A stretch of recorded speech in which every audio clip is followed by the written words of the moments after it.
últimamente, bueno, hace 4 ya, que soy el jefe de servicio de cirugía general del hospital. Bueno, así que la idea de hoy es empezar con atención inicial del politrauma, ¿estamos?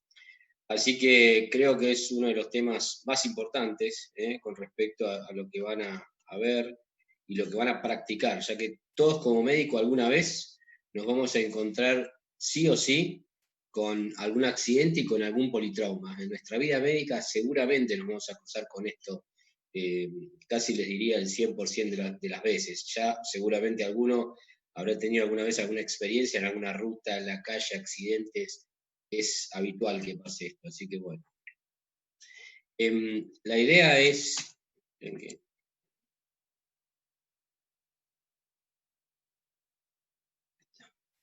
Bueno, como bien les decía recién, la idea es tratar de tener, primero vamos a definir un poco la situación, y hablamos de politraumatizado cuando vemos entonces un enfermo que tiene más de una lesión traumática, y que estas lesiones pueden poner en riesgo la vida del paciente, ¿estamos?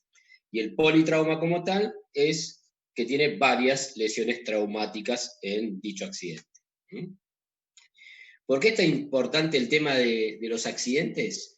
Fundamentalmente porque entre los accidentes de tránsito y la violencia interpersonal, ya sean balazos, acuchillazos, heridas de arma blanca, heridas de arma de fuego, estos hacen entre un 35 y un 40% del total de los accidentes, que es lo que más o menos vamos a ver nosotros. ¿Estamos? Fíjense que hay otras cosas como envenenamiento, incendios, caídas, bueno, etcétera, que no son tan importantes. Bien. Dígame si alguna vez no se encuentra con algo de esto. Bueno, en la calle iban viajando, iban caminando, lo que sea, ¡boom! Palo. Y uno dice, bueno, ¿qué hago? ¿Para dónde corro? ¿Qué miro primero? ¿Estamos? Esto es otra cosa bastante habitual. Uno va por la ruta, un vuelco, y cuando uno llega a ver el paciente, uno realmente no sabe para dónde correr. En general pasa esto, hay mucha gente mirando, ¿estamos? Que no sabe qué hacer, y nosotros cuando llegamos, todos te miran porque en teoría sos el médico. Entonces, uno no puede ir directamente corriendo a la lesión porque le sangra una pierna o le está sangrando un brazo o no sabe si el paciente respira o no respira. Y para esto entonces, acá James Steiner en el 78 fue un médico cirujano realmente muy lúcido, que lo que hizo fue inventar lo que nosotros llamamos el ATLS. El ATLS es el apoyo vital avanzado en trauma, viene del inglés, como está ahí, Advanced Trauma Life and Support, y lo que hicieron fue entonces, Steiner lo presentó en el 78 y el Colegio Americano de Cirujanos lo desarrolló en un protocolo como para que lo usemos en todos los traumas, exactamente, hacer exactamente lo mismo, como para sistematizar el tema entonces del tratamiento. ¿Qué tenemos que tener en cuenta entonces? Es la atención inicial. Ahora nos vamos a focalizar un poco en cuando llegamos y ver entonces cuánta gente, esperen que tengo más gente que está esperando para admitir, así que vamos a tratar de que entren todos. Tengo en teoría. Bueno, bien, lo que le decía recién. Entonces, nos vamos a focalizar un poco en qué tenemos que hacer cuando llegamos al accidente nosotros. Y acá está el secreto. En general, los pacientes tenemos que tener una valoración muy sistematizada, o sea, qué tenemos que hacer concretamente con cada accidente, y esto encima lo tenemos que hacer rápido, porque si no el paciente a veces se nos muere, ¿estamos? Entonces, esto tiene que ser lo que llamamos un reconocimiento primario o la valoración inicial. Después pasamos a una reanimación o resucitación del paciente y después lo volvemos a evaluar, a ver qué le está pasando concretamente, como para ver qué le podemos solucionar a este paciente. En este contexto tenemos que ir reevaluando constantemente al paciente para ver cómo va según los criterios del ATLS, que es lo que ahora vamos a ver un poco. Lo importante de todo esto es que la realidad es que la resucitación debe comenzar en el momento y en el lugar del accidente. Fíjense lo que dice acá los últimos 2 renglones, que un 30% de los pacientes traumatizados fallecen por causas potencialmente evitables. Así que hay 30 pacientes de cada 100 politraumas que probablemente, si hacemos bien las cosas, los podamos salvar. ¿Estamos? Bien. Perfecto. Bien. Entonces, acá tenemos que tener la cadena asistencial bien armadita y se tienen que conjugar varias cosas. Primero, la calidad de la asistencia con rapidez. El que va y llega primero al examen inicial del paciente traumatizado tiene que saber qué es lo que está mirando y qué es lo que está buscando. Después, tenemos que tener varios eslabones de la atención extrahospitalaria, que son las medidas de seguridad del accidente, el rescate de las víctimas, el traslado de las víctimas, y que vayan a un hospital útil, porque si yo lo llevo a una salita y el tipo resulta que necesitaba una cirugía de urgencia, obviamente ese paciente también va a andar mal. ¿Estamos? Bien. Entonces, ¿de qué se trata esto de la TLS y de la valoración inicial? Fíjense que esto hay que hacerlo en forma ordenada, sistemática, o sea, exactamente igual para todos los pacientes, tengan el trauma que tengan. Lo que tenemos que grabarnos hoy en la cabeza todos, fundamentalmente ustedes, yo ya lo vengo practicando hace unos años, es que entonces esto tiene que ser ordenado, sistemático, y el examen, fíjense que el inicial no puede durar más de 2 minutos. ¿Estamos? Bien.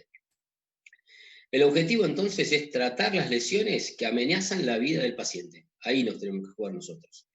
Y obviamente evaluar las funciones vitales.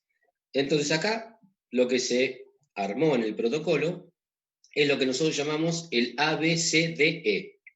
Y nos vamos a centralizar fundamentalmente en los tres primeros, en el ABC, ¿estamos? El A del inglés, ¿estamos? Es la permeabilidad de la vía aérea. Lo primero que tenemos que ver es si la vía aérea está permeable para que ese paciente pueda respirar o no pueda respirar, ¿estamos? Pero lo primero que tenemos que ver es que la vía aérea esté permeable. Lo segundo que tenemos que ver es si el paciente respira, obviamente. Entonces, de respiración en inglés, hay que ver si el paciente está respirando. Lo tercero que vamos a ver es la circulación, a ver cómo está el control de la hemorragia. El cuarto punto que tenemos que ver es el estado neurológico o el nivel de conciencia del paciente.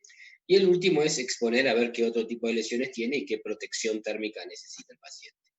Entonces, como para que tengamos en cuenta, siempre tenemos que tener en cuenta en cualquier accidente que veamos, en cualquier cosa que veamos, este ABC. ¿Estamos? Obviamente, como les contaba hoy, viene en inglés, lo crearon los yankees, así que bueno, esto viene en inglés. Y entonces es, primero, permeabilidad de la vía aérea, que nada nos obstruya la vía aérea para que pase el aire. Segundo, que el paciente respire, la B, ¿estamos? Que el paciente respire. Y tercero, hay que ver si, obviamente, tiene circulación. Son las tres cosas más importantes que tenemos que tener en cuenta, tenga el accidente que tenga el paciente. ¿Estamos? Eso es lo que nos tiene que quedar absolutamente claro. Después, cuando nosotros ya le ponemos las vías al paciente y miramos rápidamente esto que les acabo de contar, tenemos que entonces estabilizar al paciente, examinarlo completamente con una inspección, palpación, percusión, un examen clínico completo, y después ver y recoger información del mecanismo lesional, qué fue lo que pasó, si chocó y tuvo alguna desaceleración rápida, si se cayó de un andamio de 5 o 10 metros, etcétera. Bueno, a ver qué pasó, si hubo quemaduras, si iba en un auto y el que iba con él se murió, obviamente eso ya está hablando de lesiones de alta energía. Entonces, todos estos detalles que también nos sirven para poder nosotros tener un contexto del trauma. ¿Estamos? Bien. Así que fíjense que esto nos puede pasar. Llegamos y nos encontramos con el palo ahí, la moto viene donde quedó, el gordo que iba en la moto salió volando y nosotros no tenemos que irnos a la rodilla si está sangrando o a ver qué está pasando. Tenemos que ir a ver, como les decía recién, siempre, pase lo que pase, no tenemos que quedar en estas tres cosas fundamentalmente en un principio. Entonces, ver si está permeable la vía aérea, ver si el paciente respira y ver cómo viene el tema de circulación. ¿Estamos? Bien. Entonces, si nos enfocamos un poco con la vía aérea, vamos a ver que lo primero que tenemos que ver es que no esté obstruida. ¿Cómo se puede obstruir? Por la caída de la lengua, que el tipo esté con bajo nivel de conciencia, y esto con una simple maniobra de elevar el mentón, que después lo vamos a ver, desobstruimos la vía aérea. Tenemos que ver que no tenga un cuerpo extraño. Por ahí el tipo estaba, no sé, estaba comiendo un chicle, estaba comiendo un caramelo, estaba haciendo algo y cuando choca o le pasa esto, se obstruye, ¿estamos? Que no tenga sangre en la cavidad oral y que no tenga un trauma facial grave o una quemadura y que obviamente esto haya hecho una quemadura de todas las fauces, ¿no? Son las cosas que tenemos que ir viendo. ¿Cuáles son entonces los signos de obstrucción que nosotros tenemos que ir a buscar como para quedarnos tranquilos que esta vía esté permeable? Primero, que el paciente esté con bajo nivel de conciencia. Eso quiere decir que no entra oxígeno, si no entra oxígeno hay hipoxia, si hay hipoxia obviamente vamos a tener un bajo nivel de conciencia. Que haya estridor, ronquidos o afonía, que uno mire el cuello y la tráquea, la vea desalineada, que tenga un tiraje o que esté muy taquipneico, que uno cuando lo vea respirar tenga muy poca expansión torácica o que esté cianótico, obviamente. ¿Estamos? Bien. ¿Qué tenemos que hacer entonces? Lo que les contaba recién, levantar el mentón o elevar la mandíbula sin hacer demasiada fuerza para no hiperflexionarlo, desobstruir con un barrido manual, podemos poner un dedo, obviamente que no esté convulsivando porque te pueden morder, pero si no podemos hacer un barrido manual, con guantes obviamente. Mantener entonces así, si tenemos esto, ponemos una cánula de Mayo o una cánula orofaringe, que ya la vamos a ver, y tener entonces así una vía aérea definitiva, ya sea con la cánula, si tenemos que hacer una cricotiroidectomía, una traquetomía, que esto en general no lo tenemos que hacer en el accidente, se hace directamente en la guardia del hospital. Nosotros lo que tenemos que ver en un principio es entonces que esa vía aérea esté permeable y que pase el aire. Bien, acá tenemos algunos ejemplos, la que está acá, esto es una cánula de Mayo, estamos esta que está acá, la del medio, la chiquitita. Estas son máscaras laringeas, se llaman estas dos que ven acá, que se apoyan y van directamente entonces a la tráquea y se respira directamente el paciente por ahí, no se entuba el paciente. Ahí está cómo actúa la cánula de Mayo, lo que hace es levantar la lengua entonces, y así entonces hacemos permeable la entrada de aire. ¿Estamos? Después ahí está, bueno, cómo se coloca la máscara laringea, en general no se entuban los pacientes en el lugar del accidente, ¿no? Con respecto a la respiración, o sea, si ya vimos que la vía aérea está desocluida, tenemos que ver si respira o si al paciente lo podemos hacer respirar. ¿Estamos? Entonces, lo que tenemos que hacer fundamentalmente es identificar cuáles son las lesiones que pueden llegar a tener desde el punto de vista de la respiración. Lo primero es que no tenga un neumotórax atención. Después que no tenga fracturas costales, que uno las ve directamente, y que haga un tórax inestable, o sea, cuando respire, haga un bolé torácico, lo que se llama, que ya lo vamos a ver después en la otra clase. Que tenga heridas abiertas, torácicas, que uno mire y esté con pérdida de sustancia en la pared y ve directamente el pulmón, o que tenga un hemotórax masivo. Estas son las cosas que realmente, con respecto a la respiración, nos pueden jugar la vida del paciente. Son las 4 cosas que tenemos que ir a descartar rápidamente en cualquier politrauma. ¿Qué nos va a hacer pensar en esto? Bueno, la inestabilidad del paciente, que la frecuencia respiratoria sea mayor de 35 o menor de 10, obviamente. Que tenga movimientos asimétricos, que el trabajo respiratorio sea muy dificultoso, que le toquemos enfisema subcutáneo, que crepite toda la piel, o que esté cianótico. Obviamente, esto lo vemos con un saturómetro cuando está por debajo del 90%. Bien, perfecto. Bueno, acá les doy algunos ejemplos como el neumotórax, después lo vamos a ver en trauma de tórax, pero fíjense en respiración, lo más importante es cuando uno oculta, donde está blanco, es que no hay obviamente tejido, así que hay aire nada más. Fíjense en el cuadrito, en el esquema, que vemos ahí como el pulmón está totalmente retraído, acá, ¿ven? Y esto es lo que se ve, y después está todo absolutamente blanco. Si uno mira acá, fíjense que queda un poco de pulmón acá, el corazón está ahí perfecto y esto está todo blanco, ahí no hay nada de pulmón. ¿Qué pasó? Hizo un neumotórax hipertensivo, se fue todo para el otro lado. Miren la tráquea donde está, fíjense lo desviada que está. Esto con auscultar al paciente ya vemos que ahí no va a haber entrada de aire.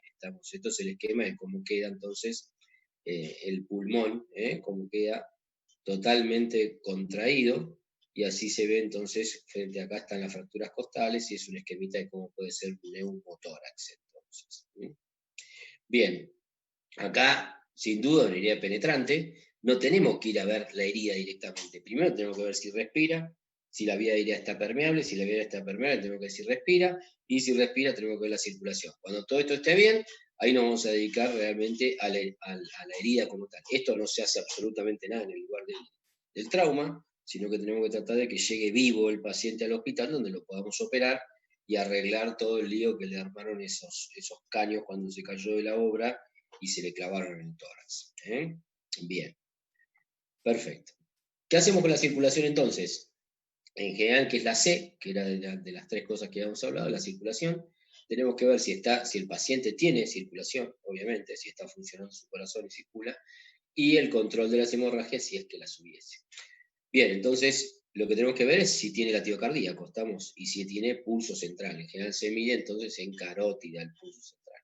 Después hay que ver que, y tenemos que saber que las hemorragias son la primera causa de muerte, así que la tenemos que tener siempre en cuenta. Y la hipotensión en el trauma, en general, el 90% de los casos se da por hipovolemia, o sea que el paciente está sangrando. Ya sea que nosotros lo veamos por una herida externa o que tenga una lesión interna y tenga una ruptura de vaso, de hígado, de piclón, etcétera, que es lo que esté dando entonces esta hemorragia. ¿Estamos? Bien. ¿Cómo vamos a valorar la C, la circulación? Entonces, primero también, por lo que hablábamos hoy, por la hipoxia podemos tener alteración de conciencia. Tenemos que ver cómo está la piel, si está muy blanca, si el paciente está tirado, por ahí está, hace mucho tiempo que está tirado, está frío, así que esto puede pasar también, que el paciente esté obviamente con la piel muy, muy blanca. Puede ser por el frío o obviamente, por la hipovolemia. Tenemos que ver el pulso, ver si hay pulso, el pulso carotídeo, entonces, si tenemos pulso carotídeo, sabemos que estamos arriba de 60. Si hay pulso femoral, estamos arriba de 70. Si hay pulso radial, estamos arriba de 80. Esto para ser rápido. Si yo entonces tomo el pulso en la arteria femoral y no lo tomo, no lo puedo tocar, yo ya sé que ese paciente de sistólica tiene menos de 80. Ya venimos mal. Si me veo en la femoral, que realmente es otra arteria importante, y no lo palpo, yo sé que estoy por debajo de 60. Y ni hablar si voy al pulso carotídeo y no lo palpo, tengo que pensar que estoy por abajo de 60, y esto es una definición de shock hipovolémico. ¿Estamos? Así que fíjense que sabiendo tomar el pulso en estos tres lugares, yo ya puedo tener, por lo menos al principio, una valoración de cómo está con respecto a la circulación y el paciente con respecto a su estado hemodinámico rápido. Si hay una hemorragia externa, después de primero permeabilizar vía aérea, después hacerlo respirar y después recién ahí me voy a hacer cargo entonces de tratar de realizar una compresión manual, que tratamos de no poner torniquete, pero se está viendo igual esto. Y si hay hipovolemia, también tengo que sospechar que tenga una hemorragia interna, que yo obviamente no la estoy viendo. Pero siempre tenemos que ir primero a la y permeabilizar la vía aérea, después al B, que el paciente respire, y después recién al C. ¿Estamos? Esto hay que hacerlo todo en menos de 2 minutos, tiene que ser automático. Pero bueno, no tenemos que salir del foco, siempre nos tenemos que focalizar exactamente igual, tenga el trauma que tenga. ¿Estamos? La evaluación neurológica en general se hace por Glasgow, por una escala. Glasgow inventó una escala, que no la tienen que saber de memoria, pero bueno, ahí está lo que implica, esto según como esté el paciente, tiene una serie de puntos, y la suma de estos puntos es lo que nos va a dar realmente el estado de conciencia de ese paciente. ¿Estamos? El mejor puntaje posible es 15, cuando uno está perfecto, y de ahí para abajo vamos viendo a ver cómo está. No lo tienen que saber, pero bueno, sepan que el estado neurológico del paciente se mide con la escala de Glasgow. ¿Estamos? Una pregunta, ¿puedo hacer? Perdón. Dale, sí, te escucho. Habías dicho que no se hace torniquete. ¿Eso es porque dificulta el retorno venoso o por algún otro motivo? No, en general, eh, ahora se está viendo, se está reviendo esto. Los torniquetes se pueden hacer en miembros, y lo que no puedes hacer es que no lo puedes tener más de media hora. Lo tenés media hora, lo soltás 5 minutos y lo volvés a hacer si realmente la lesión es muy, muy grave y uno ve que está descompensando al paciente. Si no, uno realmente en el lugar del hecho ni perdés tiempo en hacer un torniquete. Al principio, cuando salió el ATLS, directamente estaban prohibidos, no se hacían torniquetes. Esto se veía mucho en películas de guerra y esas cosas, pero bueno, hoy los torniquetes no los usamos. Lo ideal es hacer compresión sobre la herida, con eso anda perfectamente. A lo sumo que tengas, bueno, una lesión de alguna arteria de las grandes, como la femoral, algo de esto, que ahí por ahí puede llegar a estar indicado, pero en general no usamos torniquete. Bueno, Bien, ahora gracias. vamos a ver un poquito. Sí, perdón. ¿Me quería No, preguntar gracias. algo? No, Dale. quería. Sí, sigo entonces. ¿Cómo tenemos que movilizar al paciente? Porque uno llega, está tirado, está dentro del auto, el auto chocado, todo hecho pelota. Hay un concepto que ahora sí los voy a contar, que es estricación, que significa que no tenemos que sacar al paciente del auto, sino tenemos que sacarle el auto al paciente para que no se mueva. Esto en general lo hacen los paramédicos, no lo hacemos nosotros, pero el concepto lo tenemos que saber porque en general si somos médicos y somos los únicos que estamos ahí, vamos a tener que por lo menos comandar y ser los que manejen la situación. ¿Qué tenemos que hacer entonces? ¿Cómo vamos a trasladar a un paciente? Les voy a dar las cosas básicas del prehospitalario y cómo tenemos que hacer. La primera que se ve ahí, fíjense cómo está con las manitos levantando el mentón. Esto lo que hace entonces les obstruye la vía aérea, ahí está la maniobra, cómo tiene que ser, y automáticamente en la misma maniobra ya le estamos poniendo el collarín o el collar cervical. Entonces con esto ya nosotros logramos que nuestras dos manos estén libres, ponemos el collar, tiene en teoría desobstruida la vía aérea, y ya fijamos la parte cervical por si tiene algún trauma cervical el paciente. Así que como primer maniobra, esto, levantar el mentón y poner el collar, en cualquier paciente, pase lo que haya pasado, uno hasta no tener todo el par de placas, la tomografía, todo lo que sea en el hospital, le ponemos el collar y levantamos entonces esto que les contaba. Bien, fíjense acá cómo es la forma de poder extraer o sacar a alguien del auto, cómo tenemos que pasar nuestra mano, fíjense lo que hacemos entonces con nuestras dos manos, cómo tomamos la mano del paciente, dónde se la hacemos poner, cómo la agarramos por atrás, como para que no se mueva por debajo de su axila, y con nuestra otra mano libre tenemos el mentón para que no tenga ninguna movilización cervical. Si lo podemos bajar, lo bajamos y lo acostamos en el suelo tranquilo. Si vemos que el paciente está bien, está respirando y está tranquilo, lo podemos dejar en el auto perfectamente. ¿Estamos? Entonces, como dice acá, la idea es no moverlo al paciente, solo moverlo cuando tenemos las cosas, ¿sí? Tenemos la ambulancia al lado con, obviamente, la tabla, el collar, absolutamente todos los elementos como para moverlo. Si no, hay que tratar de dejarlo como está ahí tranquilo. Y que esté en un lugar donde el paciente no se mueva, que no se esté cayendo, que no le pase ninguna cosa rara, ¿no? Etc. Bien. Acá entonces, ¿cómo podemos hacer para esperar el traslado? No llegó, el paciente por ahí lo despidió el auto, está tirado en el suelo, bueno, a ver qué hacemos nosotros. Estas son entonces las posiciones ideales en donde tenemos que tratar y cómo tenemos que tratar de que un paciente espere que llegue la ambulancia. Siempre como primera maniobra, como les dije, tratar de levantar el mentón como para que el paciente pueda respirar, y después estas son las formas más o menos que uno puede colocar al paciente como para que espere el momento que llegue la ambulancia. ¿Estamos? Bien. Acá tenemos cómo es un collar cervical. Fíjense que tiene como un agujerito adelante, que es como por si tenemos que hacer una traqueostomía, etc. Cómo es el collar, cómo se coloca el collar. Esto es fundamental. Ahí tenemos de vuelta las maniobras de hoy. Así que, bien. Esto es lo que tenemos, las maniobras que tenemos que ir haciendo como para desobstruir la vía aérea y colocar el collar cervical. ¿Estamos? Así que esto es muy importante, es lo primero que tenemos que hacer absolutamente siempre que no lleguemos con la ambulancia. Bien. Después tenemos que seguir inmovilizando al paciente porque hay que trasladarlo.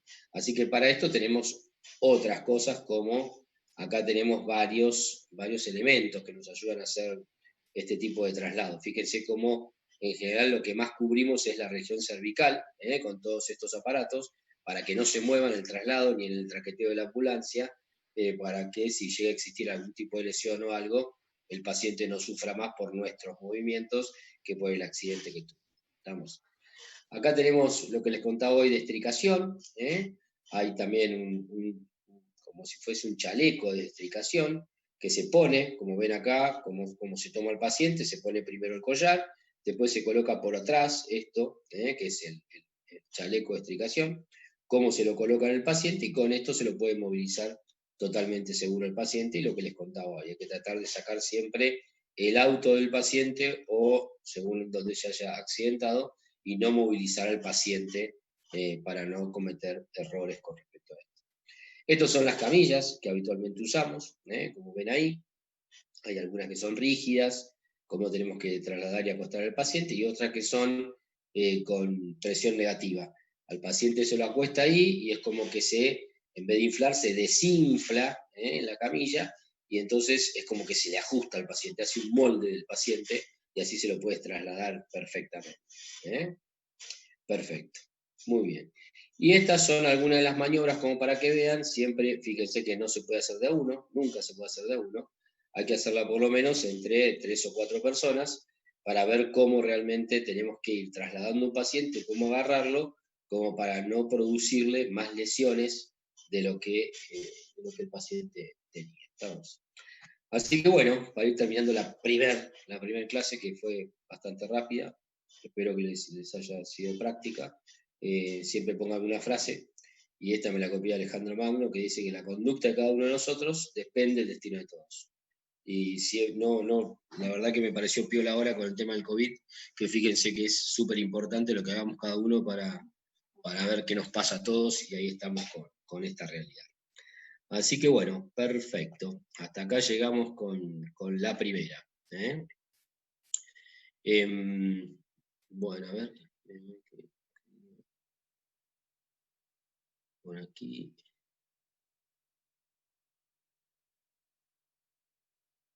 Bueno, perfecto. Una consulta. Sí, dale, te escucho. En una diapositiva decía que si al colocar el collar cervical se evidenciaba dolor o déficit neurológico, había que dejarlo como estaba. Sí, anteriormente. Sí, antes de colocar el collar, si vos ves que el paciente, vos llegás sola al lugar, y cuando vos querés por lo menos maniobrar o movilizar un poco al paciente, ves que realmente el paciente está con mucho dolor, cuando querés mover la cabeza, mejor déjalo así. ¿Estamos? O no le coloques el collar. Lo subís con todas las medidas que hay que subirlo y lo llevás. Porque por ahí, cuando colocás el collar, terminás de hacer una fractura o podés romper la médula. Entonces, si está el paciente con dolor, realmente con mucho dolor, hay que tratar de dejarlo ahí como estaba, ajustarlo en la tabla, obviamente, de traslado y llevarlo como estaba. Sí, esas son las cosas que uno va teniendo en cuenta según la práctica y cómo lo va utilizando, ¿no? Obviamente. Sí. Muchas gracias. Bueno, la idea eran dos, o cortamos un cachito, o si quieren hacemos rápido la otra, que es trauma de tórax. Es una clase bastante rápida también, como la de recién, está piola, así que si quieren seguimos, así ya terminamos todo y los dejo en paz, que vienen ahí como hablaba con algunos antes de empezar, que vienen del otro Zoom de infecto, que también fue largo, así que como para que no se cansen tanto y no se me duerman. O váyanse a tomar algo. ¿Puedo hacer una pregunta? Sí, dale. En el caso de tener un paciente que tenga un traumatismo penetrante de tórax, sí. Y ves que no respira, sí. ¿Procedés a hacer el RCP igual? Ahora lo vamos a ver. Es justo la clase que viene. Así que si querés te la contesto, pero vamos a ver la clase y te la contesto después. No, esperamos. Gracias. Dale, perfecto. Si quieren, arrancamos y así ya la vamos armando. Bueno, espérenme que yo voy a salir de aquí, así busco el resto.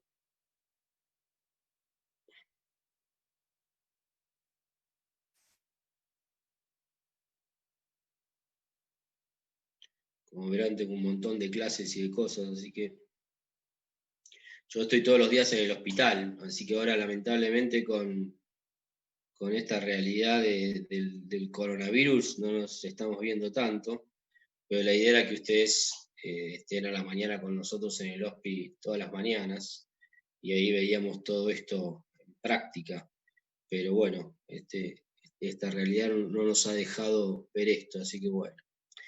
Bueno, como les contaba, sigamos entonces. ¿Están listos como para arrancar? ¿Seguimos? ¿Les parece? Vale. Sí.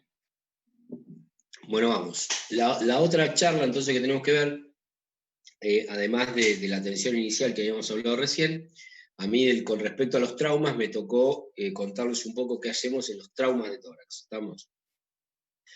Así que bueno, con respecto a trauma de tórax, entonces, lo mismo que antes, fíjense lo importante que es el traumatismo en la vida nuestra, ¿no? La realidad es que los traumas son la primera causa de muerte entre los 25 y los 45 años. Así que fíjense lo importante que es el trauma en nuestra vida, y en nuestra vida como médicos, ¿no? Porque realmente es una de las primeras causas de muerte en los pacientes jóvenes. En general, entre un 20 y un 25% de las muertes que se producen por accidente son por traumatismo de tórax. ¿Estamos? Por, obviamente, las cosas que tenemos dentro del tórax, que son realmente importantes, y son por eso que casi un 25% de las muertes que se producen son por el trauma de tórax. Después vamos a ir viendo a ver cómo los vamos dividiendo. Tenemos casi la misma estadística que hablábamos en la vez anterior. Acá, como para conocer un poco la anatomía, ahí tenemos cómo estamos. Por algo, el tórax es lo único que tiene una protección, una coraza, que tenemos por delante el esternón, con las costillas, atrás tenemos la escápula, que nos aguanta un montón de golpes, y estamos todos protegidos como por esa armadura que son todas las costillas que protegen todo lo que tenemos dentro.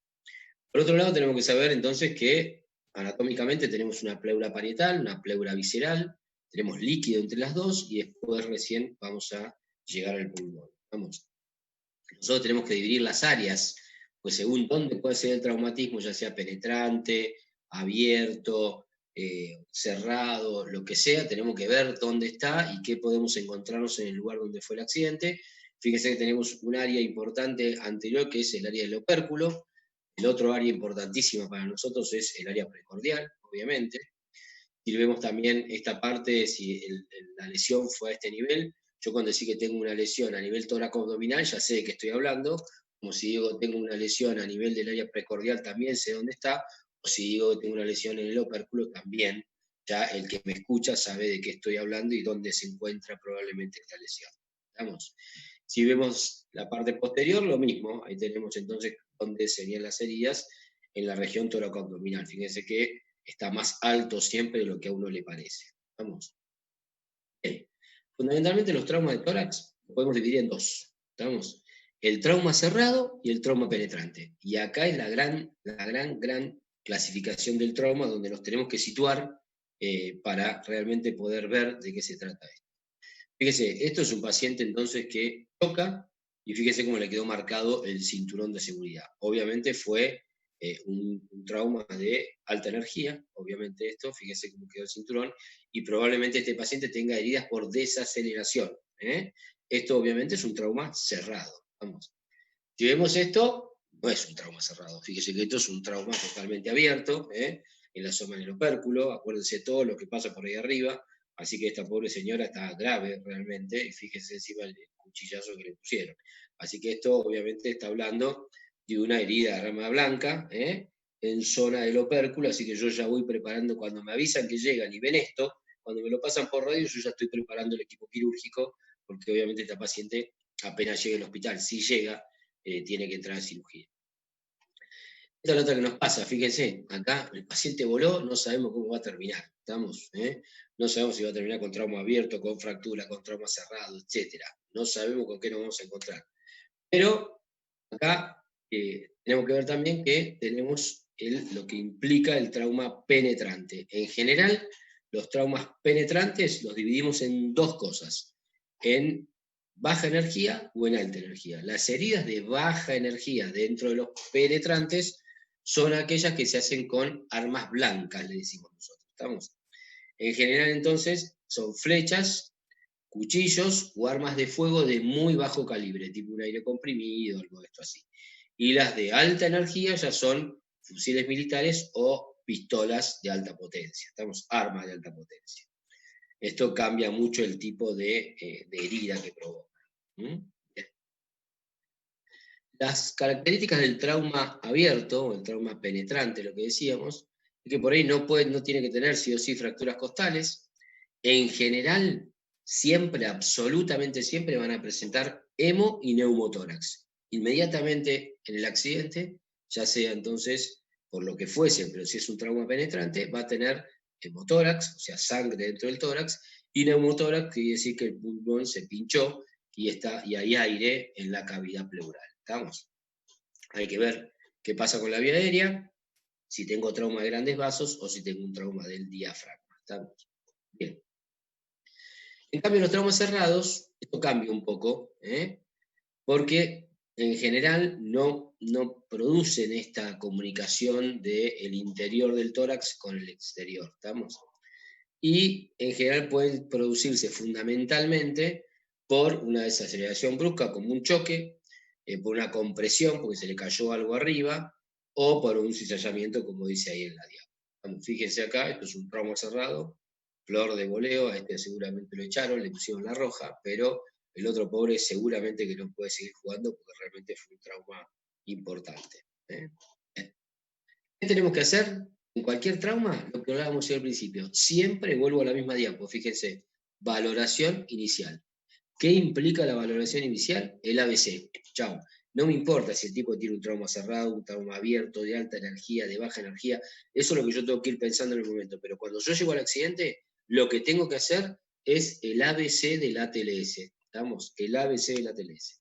Y entonces, de vuelta vuelvo a lo mismo. En menos de 2 minutos, tengo que ver qué pasó con la lesión. Tengo que ver primero si tiene la vía aérea permeable, después si respira, después si circula. ¿Estamos? Estas son las 3 cosas que yo tengo que tener básicamente para que el paciente viva. Y así probablemente pueda ahorrar ese 30% de pacientes que se mueren, que esta vez no se mueran porque llegamos y tomamos buenas decisiones. Lo mismo de hoy, tengo que ver el ABC. Y esto grábenselo a fuego en el trauma.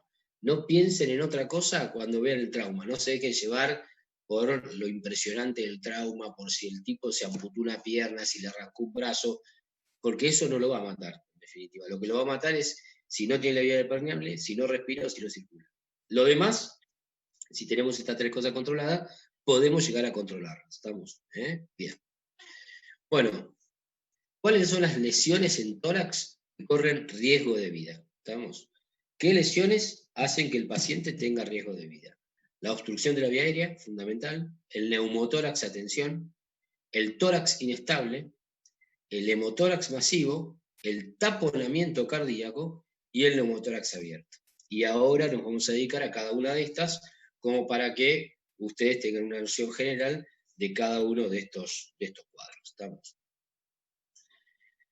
Después de tratar de descartar estas 6 lesiones que son las que nos pueden matar rápidamente a un paciente, tenemos que pensar también en lesiones secundarias. Estamos como las lesiones de la pared torácica, la de la cavidad pleural, las pulmonares, las del diafragma o las transmediastinales. Bien. Tenemos que ver si nosotros tenemos entonces un paciente con una herida penetrante. Lo primero que tenemos que tratar es tratar de ver que no tenga una lesión cardíaca. Después, que no tenga una lesión pleuropulmonar y después que no tenga una lesión de grandes vasos. ¿Estamos? Esto siempre con el ABC. Nos vamos a terminar dando cuenta probablemente en el hospital, cuando al paciente ya le hagamos una segunda evaluación. Nosotros en el primer momento vamos a tener que ver esto, pero cuando tengamos un trauma de tórax, nos tenemos que ir enfocando de esta forma y descartando este tipo de traumas como para ver a dónde llegamos. Y si en cambio el paciente tiene un trauma cerrado de tórax, como el patadón que le pusieron a este, o alguien que se cayó de altura, obviamente puede estar en una obra, etc., tenemos que ver si no tiene una lesión pleuropulmonar o si no tiene también una lesión cardíaca. Bien.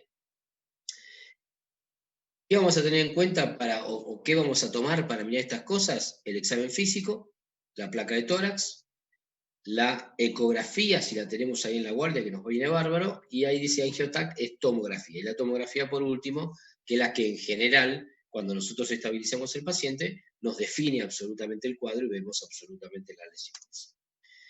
Bien. Vamos con el número 1, el neumotórax, atención. ¿De qué se trata esto? Esto se trata cuando, ya sea en un trauma penetrante o no penetrante, cerrado o abierto, lo que sucede es que el pulmón se pincha. Cuando se pincha el pulmón, como vemos acá, entonces es como un globo que se desinfla. Al desinflarse, sale el aire a la cavidad pleural, ejerce una presión tan importante que en general lo que hace es desviar todo el mediastino. Esto hace como una válvula, o sea, cuando uno respira, el aire sale directamente a la cavidad pleural y cada vez va achicando cada vez más el pulmón y existe, obviamente, presión positiva dentro de esto. Y esto, por eso se le llama entonces, cuando es un mecanismo valvular, neumotórax, atención. Esto, si no nos damos cuenta, puede matar rápidamente al paciente. Bien, ¿cómo nos damos cuenta? En general está asimétrico el tórax. Si hacemos la placa rápido, vemos que está todo corrido, está todo desplazado. Está todo desplazado. Y lo que tenemos que hacer simplemente es colocar un AuCAT 14 o una agujita en el segundo espacio intercostal. Ahí, exactamente, fíjense dónde está la clavícula, bajamos 2 centímetros aproximadamente y colocamos un AuCAT 14. Esto hace entonces que salga el aire que estaba a tensión y recupera, no va a recuperar todo el neumotórax, pero sí le sacamos presión a ese tórax y vuelve a tener por lo menos una estabilización hemodinámica hasta que podamos ponerle un tubo, hacer la cirugía o hacer lo que tengamos que hacer. Solo con un simple pinchazo de una Abucat 14, nosotros probablemente le pongamos salvar la vida al paciente. Pero para hacerlo hay que saberlo y hay que pensarlo. Si lo pienso y lo hago, probablemente le salve la vida. Vamos. Sigamos con esto entonces.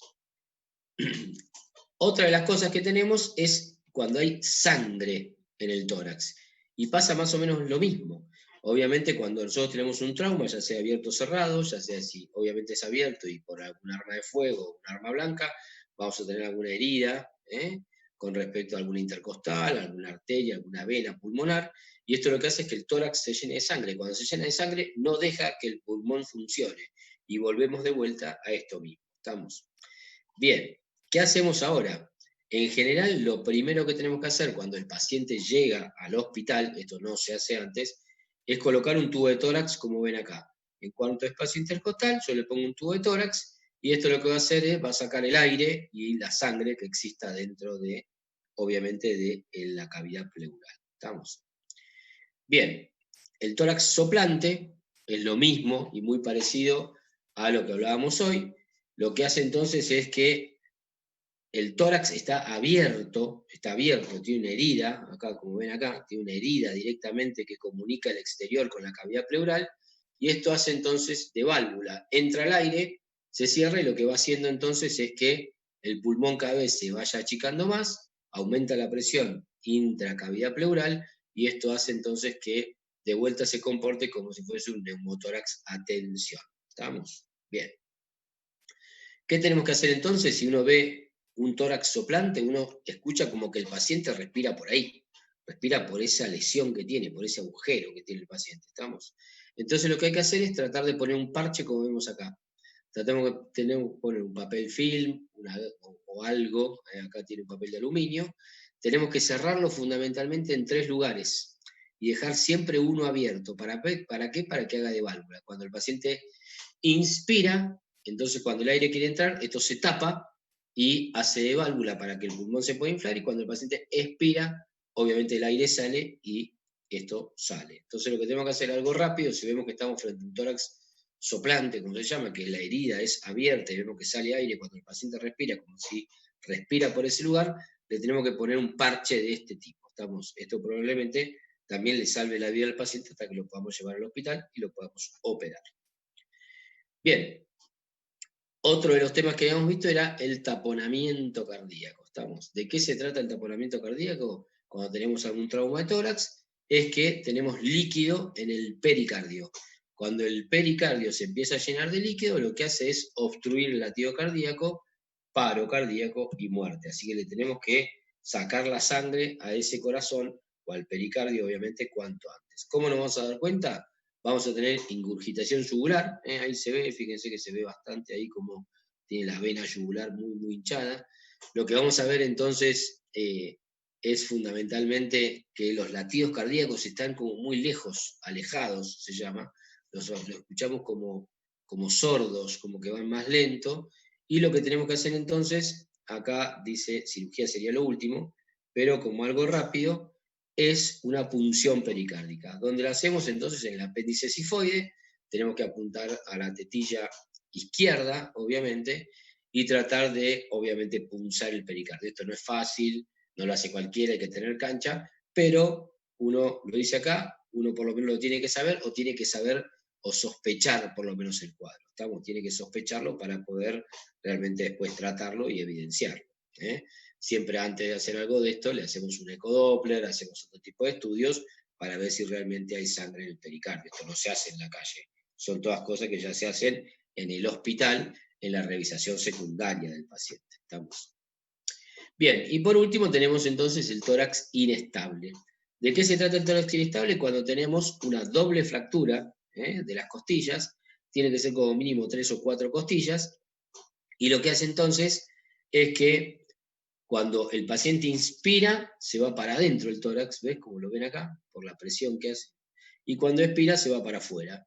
Como que parece que tuviese un alien adentro del tórax el paciente, que parece que se está moviendo ahí adentro. Bueno, Esto también lo tenemos que evidenciar, obviamente, en la revisación secundaria del paciente, y probablemente lo tengamos que estabilizar con cirugía o con un respirador, que es como se hace ahora.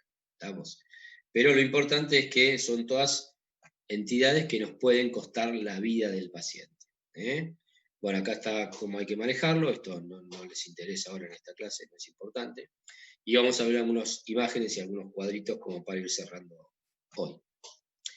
Bueno, ahí tenemos lo que hablábamos hoy, estamos lo de recién. Tenemos ahí todas las fracturas costales, el paciente se lo pone en respirador, esto es una fractura, estas son fotos reviejas, lo que se hacía antes, como que se le colgaba al paciente para tener el tórax estirado para que pueda respirar, ahora directamente lo ponemos en un respirador y no se hacen más estas cosas, esto es viejísimo, se lo mostraba como algo como para que entiendan un poco y nada más, o fíjense lo que le colocaban al pobre paciente, como unas agujas, que son clavos, que se usan en traumatología, para tratar de estabilizar el tórax. Hoy lo que hacemos es ponerle un respirador al paciente y esto mejora rápidamente.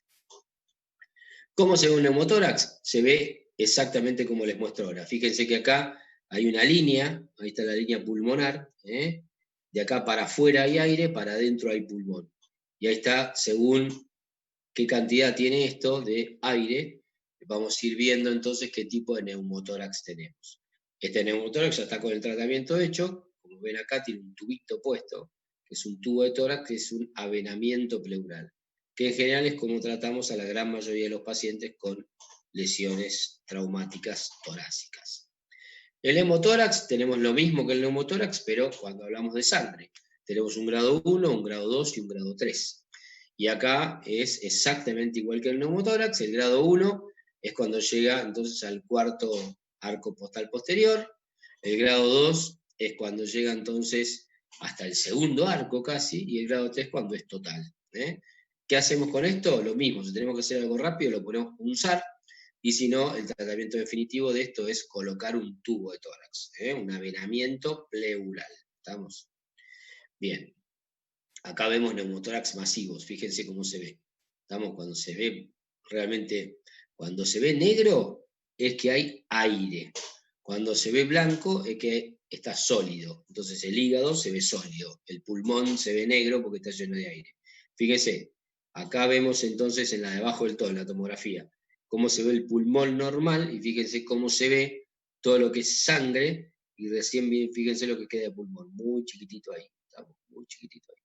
Así que acuérdense que el aire se ve negro y todo lo que sea sangre se ve gris o blanco. Así que fíjense acá cómo está desplazada la tráquea, obviamente, por la lesión. Tenemos un hemotórax masivo, esto probablemente necesita una cirugía. En un principio hay que poner un tubo y ver qué pasa, pero fíjense cómo se ve entonces la lesión del hemotórax. Bien, ¿qué hacemos en todos estos casos? Ya sea que tenga aire o sangre, le vamos a colocar un tubo de tórax, lo que llamamos nosotros. ¿Dónde lo vamos a colocar? En el cuarto espacio intercostal, en la línea medio axilar.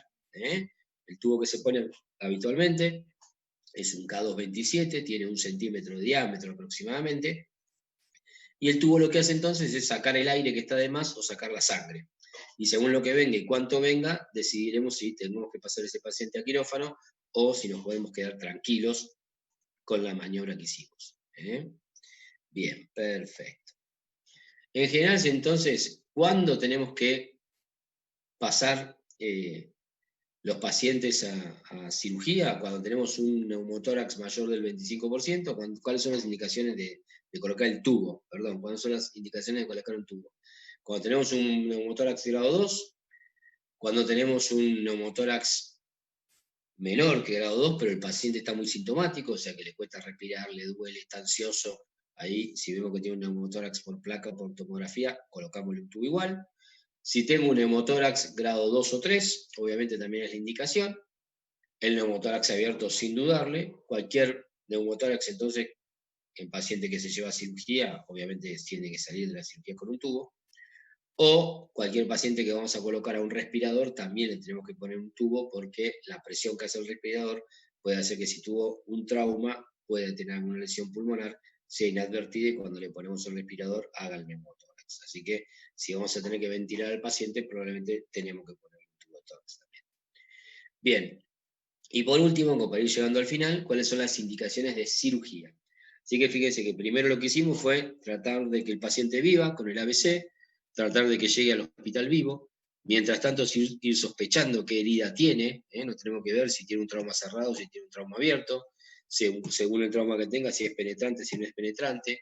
Si es penetrante, bueno, hay que pensar dónde fue y qué pudo haber roto la herida, entonces tenemos que pensar en qué le voy a hacer. Y lo último de la cadena es si el paciente realmente tiene que llegar a la cirugía, obviamente.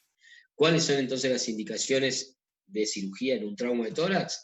Cuando tengo una fístula broncopleural, o sea que tengo realmente un bronquio traumatizado y roto, cuando tengo la tráquea rota también, cuando tengo el esófago roto, como dice ahí, o que tengo una hemorragia que yo le puse un tubo y no deja de venir, o sea, viene constantemente. ¿Estamos? Esas son las 4 causas fundamentales con las cuales yo decido que este paciente, si llega de esta forma y veo esto, tiene que ir sí o sí a cirugía y no lo puedo esperar. ¿Estamos? Bien.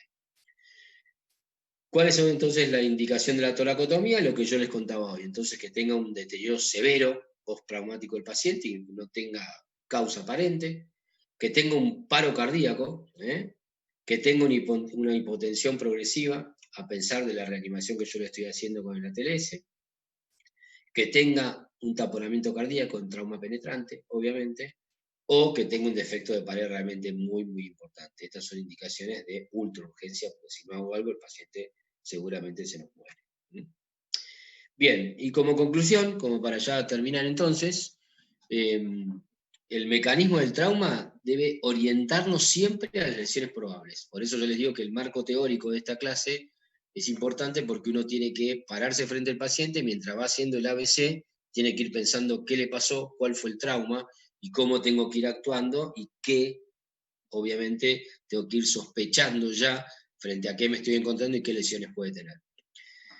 Lo que dice ahí, tengo que utilizar las mejores herramientas diagnósticas. Obviamente lo primero que tengo que hacer es que el paciente viva, ABC. Si el paciente vive y llego al hospital, probablemente con el paciente más estable le hago una tomografía, si es que tengo tomografía. Con la tomografía en mano, obviamente voy a poder decidir perfectamente qué es lo que tengo que hacer con este paciente, ¿no?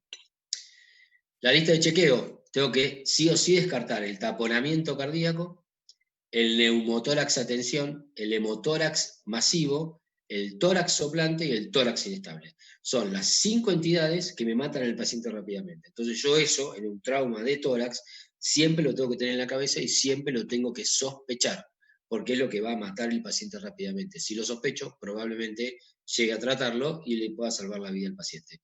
Si yo no lo sospecho porque no lo sé, no lo estudié, nadie me lo dijo, el paciente tiene un taponamiento cardíaco, yo no me doy cuenta, el paciente se muere, obviamente. ¿Estamos?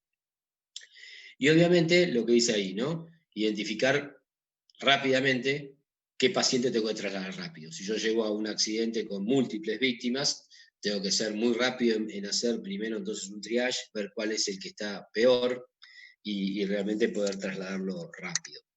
Para los traslados, esto también se los quería contar y bueno, vuelvo para atrás. Para los traslados también nosotros manejamos códigos, como habrán escuchado. Y fíjense que en la guardia cuando uno habla de código rojo, bueno, todo el mundo se desespera de a ver qué pase, que esto, bueno. Nosotros en medicina tenemos 4 códigos, como ustedes saben. El código negro es el código del paciente que ya está muerto, no se puede hacer absolutamente nada. El código rojo es el que hay que preparar todo, porque es el que viene grave, realmente con un politraumatismo grave, y probablemente tengamos que usar todo lo que tenemos a mano para salvarlo. El código amarillo es el paciente que está estable, que está hemodinámicamente estable, que tenemos tiempo para estudiarlo, y el verde es aquel que realmente está bien, el paciente que no tiene absolutamente nada. Como anécdota les cuento, que a veces hay que tener cuidado, una vez tuvimos un tiroteo, y tuvimos que ir con la ambulancia a buscar a los pacientes. Yo estaba en Buenos Aires, cuando vivía en Buenos Aires, y hacía guardia en un barrio bastante bravo, y íbamos a la villa, nosotros íbamos a Fuerte Apache a trabajar, y cuando llegamos había 4 pacientes, y los 4 pacientes estaban muertos, así que obviamente no podíamos hacer nada, porque se habían pegado un tiro entre ellos y no podíamos hacer nada. Ni la policía entre ese tipo de lugares. Cuando llegamos, nos llaman del hospital, nosotros obviamente con el handy, decimos, no, no pasa nada, son 4 negros. Cuando dijimos 4 negros, los de alrededor creíamos que nos creyeron, que le decíamos que eran unos negros que no había que hacer nada.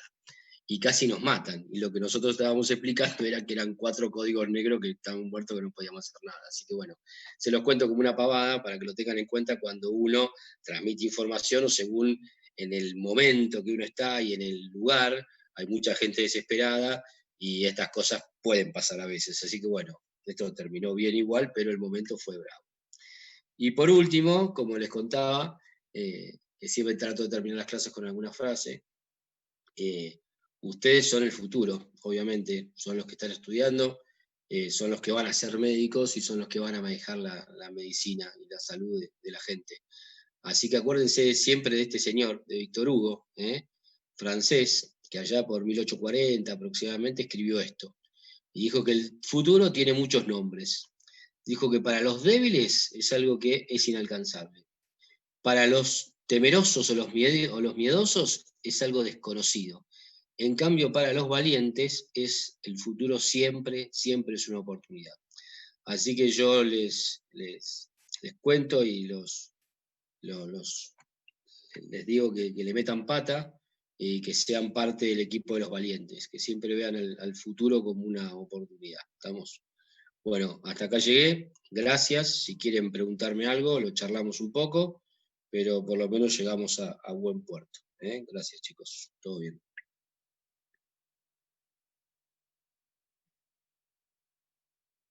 Si tienen alguna pregunta, algo que me quieran hacer, no hay ningún inconveniente. Los escucho.